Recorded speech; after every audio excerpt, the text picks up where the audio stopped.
Pria Parubaya bernama Burhan 45 tahun ditemukan tewas di perjalanan saat hendak pulang ke rumahnya untuk makan siang.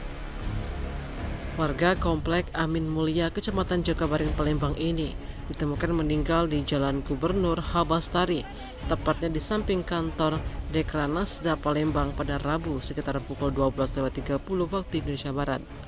Berdasarkan data yang dihimpun, mayat korban terlihat tergeletak di jalan berdekatan dengan sepeda motornya jenis Honda bernopol BG 5966 ACK miliknya.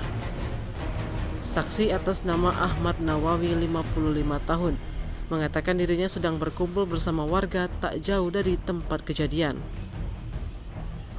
Lalu dirinya mendengar suara orang yang berteriak mayat hingga dirinya dan warga lainnya langsung menuju ke lokasi. Sementara itu Kapolsek SO1 Palembang AKP Fitri Dewi Utami membenarkan adanya penemuan mayat tersebut, akan tetapi dirinya belum bisa memastikan penyebab kematian korban. Usai melakukan olah TKP lanjut AKP Fitri, jenazah korban sudah dibawa oleh unit identifikasi Polrestabes Palembang ke rumah sakit untuk dilakukan pemeriksaan. Dugaan sementara apa ditemukan mayat?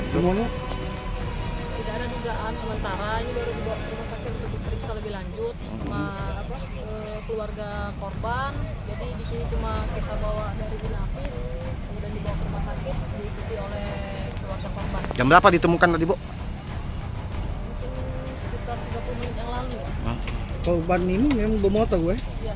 Itu gue. Ini dibawa kemana Bu? Rumah sakit. Oh, keluarganya ada tadi, Bu ya? Makanya ikut. Oke. Ya, kasih ya.